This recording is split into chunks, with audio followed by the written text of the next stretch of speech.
കിച്ചു വേദനയോടെ നോക്കിയത് അമ്മയുടെ ചൂടേറ്റ് ഇതൊന്നും അറിയാതെ പാലും നുറഞ്ഞു കിടക്കുന്ന ആ കുഞ്ഞി പൈതലിനെയായിരുന്നു. ആര് കണ്ടാലും കൊതിച്ചു പോകുമ്പോൾ ഒരു അമ്പോറ്റി കുഞ്ഞ്. എങ്ങനെ മനസ്സ് വരും അതിനുപേക്ഷിക്കാൻ? അഞ്ജു, അവൻ ആർദ്രമായി അവളെ വിളിച്ചു. അവളിൽ അല്പം അപേക്ഷ കൂടി കലർന്നിരുന്നു. ഇനി എനിക്ക് വയ്യ, മടുത്തു എനിക്ക്. നീ നീ എന്തൊക്കെയാ പെണ്ണെ ഈ പറയുന്നത്? വെറുതെ തുറന്ന് ചിന്തിച്ച് കൂട്ടുവാ നീ. അവൻ അവളെ സമാധാനിപ്പിക്കാൻ നോക്കിയെങ്കിലും അവൾ അവനെ നിസ്സഹായാണ് നോക്കിയത്. ഇവിടെ ഉള്ളവരൊക്കെ ഈ കുഞ്ഞിനെ സ്നേഹം കൊണ്ട് മൂടുന്നത് കാണുമ്പോൾ എനിക്ക് കുറ്റബോധ തോന്നുന്നത്. സത്യത്തിൽ ഞാൻ ഇവരെയൊക്കെ ചതിക്കുകയല്ലേ? കിച്ചേട്ടൻ്റെ കുഞ്ഞാണെന്ന് കരുതിയല്ലേ എല്ലാവരും ഇതിനെങ്ങനെ സ്നേഹിക്കുന്നത്? എല്ലാവരും സത്യം തിരിച്ചറിയുന്ന ഒരു ദിവസം വരും. അന്ന് ഞാൻ എല്ലാവർക്കും വെറുക്കപ്പെട്ടവളാവില്ലേ? അവളുടെ വാക്കുകൾ അവനെയും വേദനിപ്പിച്ചു. അഞ്ജു, ഇത് നോക്ക്, നീ വിചാരിക്കുമ്പോഴൊന്നും അല്ല. സത്യം അറിഞ്ഞാലും ഈ കുടുംബം നിന്നെയും നമ്മുടെ കുഞ്ഞിനെയും ചേർത്ത് പിടിക്കുകയുള്ളൂ. നീ ഈ കാര്യത്തിൽ ഒരു തെറ്റും ചെയ്തിട്ടില്ല. അവനവളെ ചേർത്ത് പിടിച്ചുകൊണ്ട് ആശ്വസിപ്പിച്ചു. ആര് പറഞ്ഞു? കിച്ചേട്ടന് ഒന്നും അറിയില്ല. ഈ രഹസ്യം എൻ്റെ അമ്മക്ക് അറിയാം. ഞാനെല്ലാം പറഞ്ഞു പോയി. അവളുടെ ആ വാക്കുകൾ അവൻ ഒന്നാകെ നടുക്കി കളഞ്ഞു. അമ്മയെയോ? അവൻ ഞെട്ടലോടെ ചോദിച്ചതും അവൾ കുറ്റം ചെയ്തവളെ പോലെ തലതാഴ്ത്തി കളഞ്ഞു. അവളുടെ ആ ഭാവം കണ്ട് അവൻ്റെ മുഖം കുടുങ്ങി. എന്ത് മണ്ടത്തിലാണ് നീ കാണിച്ചത്? അതും അമ്മയോട്. അവൾക്ക് വേറെ ആരെയും കിട്ടില്ല കുമ്പസരിക്കാൻ. മനസ്സ് നിറച്ച ആദ്യമായി നടന്നു. അവളെ രൂക്ഷമായി നോക്കിയവൻ അവനെ നേരിടാനാവാതെ അവളും അവനിന്ന് മുഖം താഴ്ത്തി. അമ്മയുടെ സ്നേഹം കണ്ടപ്പോൾ അറിയാതെ പറഞ്ഞു പോയി ഞാൻ.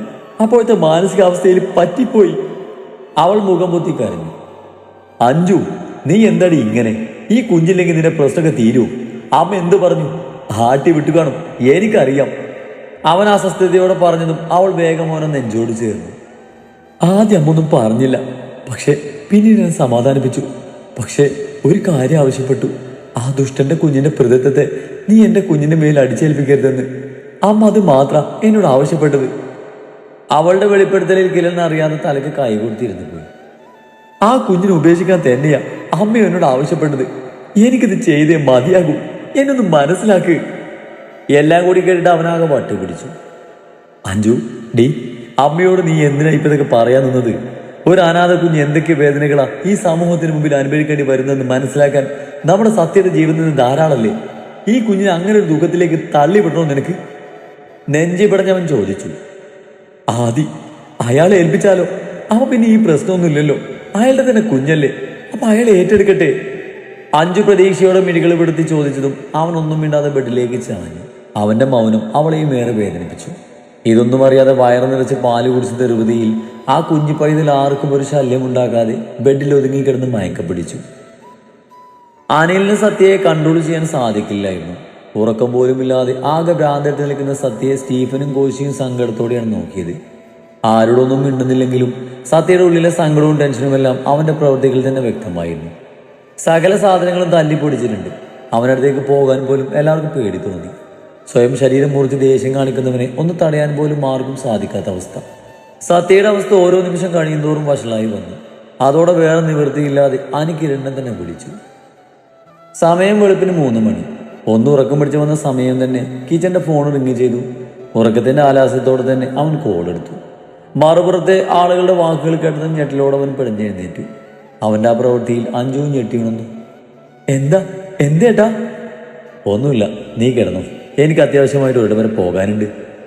കിട്ടിയൊരു ഷർട്ടും ഇട്ട് ബൈക്കിന്റെ താക്കോലും എടുത്തുകൊണ്ട് ആരെയോ കോൾ ചെയ്തുകൊണ്ട് അവൻ വേഗം പുറത്തേക്ക് പാഞ്ഞു. അവന് പിന്നാലെ കാര്യം വ്യക്തമാക്കാതെ അഞ്ജുവും നടന്നു. ആളിൽ വന്നപ്പോൾ അവിടെ നിൽക്കുന്ന ജഗനെ കണ്ട് കിച്ചൊരു നിമിഷം കണ്ടു നിറച്ചു. അയാളുടെ മുഖത്തും ആകെ സങ്കടം തന്നെയായിരുന്നു. ജഗനും കൂടെ അവനെ കൂടെ ഇറങ്ങി. ഇരുവരൊന്നും മിണ്ടിയില്ലെങ്കിലും അവരുടെ മുഖത്ത് വല്ലാത്ത സങ്കടവും പേടിയൊക്കെ നിറഞ്ഞിരുന്നു. മുറ്റം കടന്ന് പാഞ്ഞു പോകുന്നവന്റെ ബൈക്ക് കണ്ട് അവൾ ഒരു നിമിഷം സംശയിച്ചു നിന്നു. പിന്നെ കഥ കടച്ചുകൊണ്ട് വീണ്ടും അവൾ മുറിയിലേക്ക് തന്നെ തിരികെ പോയി. കിച്ചുവാണ് ബൈക്ക് ഓടിക്കുന്നത്. അവന് പിന്നിലേക്കുന്ന ജഗൻ വെറുതെ ഇരുട്ടിലേക്ക് നോക്കിയിരുന്നു. കിച്ചു, ഇതാ കുട്ടി തന്നെയാണെന്ന് ഉറപ്പാണ്? അയാളുടെ ചോദ്യം അവൻ ഹൃദയത്തെയും ഒന്ന് വലിഞ്ഞു മുറുക്കി.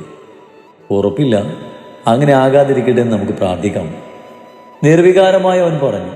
കിച്ചുവിന്റെ ഫോണ് പിന്നെയും റിങ് ചെയ്തു. ഒരു കൈ കൊണ്ട് വണ്ടി ബാലൻസ് ചെയ്തുകൊണ്ട് അവൻ ഫോൺ എടുത്തു. അനിയാണ് വിളിക്കുന്നതെന്ന് കണ്ടതും അവൻ്റെ ഉള്ളമൊന്ന് ആടി. ഈ സമയം അവൻ തന്നെ വിളിക്കണമെന്നുണ്ടെങ്കിൽ പ്രശ്നം രൂക്ഷമാണെന്ന് അവന് മനസ്സിലായി. താൻ എന്ത് ചെയ്യും? ഈ യാതൊരിക്കലും മുടങ്ങാൻ പറ്റില്ല. പക്ഷെ സത്യ ആ നിമിഷം വല്ലാത്തൊരു തരം ധർമ്മസങ്കടത്തിലായി പോയിരുന്നവൻ. കിച്ചുവിന് ശരിക്കും ഭ്രാന്ത് പിടിച്ചു. ജഗൻ അവൻ്റെ തോളിൽ കൈയമർത്തി. സത്യയെ ഇനി ഇങ്ങനെ വെറുതെ വിട്ടിട്ട് കാര്യമില്ല, ആശ്രമത്തിലേക്ക് തന്നെ മാറ്റുന്നതാവും നല്ലത്. ജഗൻ അങ്ങനെ പറഞ്ഞതും അവൻ നിസ്സഹനായ അയാളും തിരിഞ്ഞു നോക്കി. പക്ഷെ എങ്ങനെ? ആരുടെ കയ്യിൽ അടങ്ങി നിൽക്കില്ലവൻ. അനിലിനോ സ്റ്റീഫനോ ഒന്നും അവനെ പിടിച്ചു കെട്ടാനുള്ള കഴിവില്ല. ഈ അവസ്ഥ ഇങ്ങനെ മുന്നോട്ട് പോയാൽ അത് മറ്റൊരു അപകടത്തിലേക്ക് ചെന്ന് അവസാനിക്കൂ. അസ്വസ്ഥതയോടെ കിച്ചു പറഞ്ഞതും ജഗൻ കുറച്ച് സമയം എന്തോന്ന് ആലോചിച്ചു. പിന്നെ കിച്ചുവിനോട് കാര്യം പറഞ്ഞു. കാര്യം കേട്ടപ്പോൾ അവനും അതാണ് നല്ലതെന്ന് തോന്നി. ആ സമയം കിച്ചൻ്റെ ഫോണിൽ നിന്നും അനിക്കൊരു കോള് പോയി. അനി കോൾ എടുക്കുന്നത് വരെയും കിച്ചൻ്റെ അക്ഷമയോടെ നിന്നു. ഒടുവിൽ അവൻ ആ കോൾ എടുത്തപ്പോഴാണ് അവൻ്റെ മുഖം നയഞ്ഞത്. കിച്ചു പറഞ്ഞ കാര്യങ്ങളൊക്കെ കേട്ട് ആകെ തരിപ്പടിച്ചിരിക്കുവാണ് അവൻ പേടി കൊണ്ട് ആകെ വിറക്കാൻ തുടങ്ങി. ഞാൻ തന്നെ വേണോ? വേറെ ആരെങ്കിലും ഏൽപ്പിച്ചാൽ പോരെ? പേടിയോടെ അവൻ ചോദിച്ചു പോയി. പറഞ്ഞത് ചെയ്യണം. അതൊരു അലർച്ചയായിരുന്നു. അത്രയും ടെൻഷൻ അടിച്ചിട്ടാണ് കിരൺ നിൽക്കുന്നത്. അപ്പോഴാണ് അനിലിൻ്റെ കുഞ്ഞുകളി. എല്ലാം കൂടെ അവനാകെ ദേഷ്യം സഹിക്കാൻ പറ്റിയില്ല. അതേ ദേഷ്യത്തോടെ തന്നെ ഫോൺ കട്ട് ചെയ്യുന്ന കിച്ചനെ ജഗൻ തോളിൽ തട്ടി ആശ്വസിപ്പിച്ചു. പോകാം. അവൻ അല്പം ഒന്ന് ശാന്തമായെന്ന് തോന്നിയതും ജഗൻ ചോദിച്ചു. സമ്മതമെന്ന പോലെ ഒന്ന് മൂളിക്കൊണ്ട് അവൻ വണ്ടി സ്റ്റാർട്ട് ചെയ്തു. ഇതേ സമയം എല്ലാവരെയും ആകെ വിറപ്പിച്ചു കളഞ്ഞ സത്യ. ആദ്യം മെല്ലെ മെല്ലെ മൗനമായിരുന്നവൻ പിന്നെ അവൻ അത്രയും ഭ്രാന്തമായി പാറുവിനെ വിളിച്ചലറി. ഓരോ വസ്തുക്കളും അവൻ അടിച്ചു തകർത്തു. അകത്തേക്ക് വരാൻ ഭയന്ന് നിൽക്കുന്ന ജോലിക്കാരെ പോലും അവൻ കയ്യിൽ കിട്ടിയതൊക്കെ എടുത്ത് എറിഞ്ഞു ഓടിച്ചു. അതിൽ പലർക്കും പരിക്കേറ്റു. സാർ. തളർന്നു പോയവന്റെ മുൻപിലേക്ക് ആന അല്പം പേടിയോടെ വന്നു നിന്നു. തീകട്ട പോലെ ചുവന്ന മിടികൾ എത്തി സത്യവനെ നോക്കി. ദേഷ്യത്തോടെ കയ്യിൽ കിട്ടിയ എന്തോന്നെടുത്ത് അവൻ അനിൽ നേരെ വീശിയതും അവനൊരടി പിന്നിലേക്ക് മാറി. അടുത്ത നിമിഷം അനി തന്റെ കയ്യിൽ നിന്ന് സ്പ്രേ എടുത്ത് സത്യയുടെ മുഖത്തേക്ക് അടിച്ചു. പെട്ടെന്നുള്ള ആക്രമണമായിരുന്നുവെങ്കിലും സത്യ അനിയെ പകയോടെ നോക്കി. അവന് നേരെ വിരൽ ചൂണ്ടി ഉയർത്തി അവൻ അത്രയും വന്യമായ ഭാവത്തോടെ നോക്കിയതും അനി തറഞ്ഞങ്ങ് നിന്നുപോയി. ഡാ. അനിയുടെ ഷർട്ടിന്റെ കോളനിൽ സത്യ കുത്തിപ്പിടിച്ചുകൊണ്ട് അലറിയതും അനി കൊച്ചു കുഞ്ഞുങ്ങളെ പോലെ പേടിച്ച് കരഞ്ഞുപോയി. സ്റ്റീഫനും കോശിയൊക്കെ അവനെ നീക്കം മനസ്സിലാവാതെ അനിയെ അന്തം വിട്ട് നോക്കിപ്പോയി. ആ സമയം തന്നെ സത്യ കണ്ണുകൾ മയങ്ങി ബോധം കണ്ട് വീഴാൻ ഒരുങ്ങി. അവരെ തന്നെ നിരീക്ഷിച്ചു നിന്ന സ്റ്റീഫൻ ഓടി വന്ന് അവനെ താങ്ങിയതും കോശി അനിയെ നെറ്റിച്ചുടിച്ചു നോക്കി. നീ എന്താ കരയുന്നേ? അല്ല സത്യ, നീ എന്താ ചെയ്തേ? കോശിയാണത് ചോദിച്ചത്. അനിലിന്റെ അവസ്ഥ കാണുന്ന ഏതൊരാളും കിളി പോകും പോലെ ഒന്ന് തറഞ്ഞു പോകും. ഒന്ന് പോടാ, ഈ ദുഷ്ടന് ബോധം വന്നാ ഞാനീ ചെയ്തേനെ അന്നെ എന്നെ വാർത്തു പോരും. അയ്യോ, നീ എവിടെ പോയി ഒളിക്കും ഞാൻ? എന്റെ ദൈവമേ, ഈ കാലിന് അനസ്തേഷ്യ ബാധിക്കണേ, എന്നെ മറന്നു പോണേ. പേടിയോടെ പറയുന്നവനെ കണ്ട് ആ അവസ്ഥയിലും മറ്റുള്ളവർ ചിരിച്ചുപോയി. എല്ലാം കിച്ചു ആ മരപ്പെട്ടി കാരണം ഇത് ചെയ്ത് ഞാനൊന്ന് ആ മാകാനും ബോധം വരുമ്പോ ആരെങ്കിലും ഒന്ന് പറഞ്ഞേക്കണേ, ഇല്ലെങ്കിലേ ഇവരെന്റെ ഉടലോടെ പാതാളത്തേക്ക് താഴ്ത്തും. സത്യയുടെ തനിക്ക് നേരെയുള്ള ആ ഭീകരമായ നോട്ടം പോത്തുകൊണ്ട് പേടിയോടെ അവൻ ദയനീയമായി മറ്റുള്ളവരോട് പറഞ്ഞു. അതൊക്കെ അവിടെ ഇരിക്കട്ടെ, ഇതിപ്പോ എന്താ പ്ലാൻ? കോശി ചോദിച്ചത് മനി വേഗം തന്നെ കണ്ണൊന്ന് അമർത്തി തെളിച്ചു. സാറിന് ആശ്രമത്തിൽ എത്തിക്കാനാണ് കിച്ചു പറഞ്ഞത്. വേറെ മാർഗമില്ലാത്തതുകൊണ്ടാണ് ബോധം കെടുത്താൻ പറഞ്ഞത്. സമയം ഒട്ടും തന്നെ കളയാനില്ല, വേഗം വേണം. അവൻ വേഗം സീരിയസ് ആയി.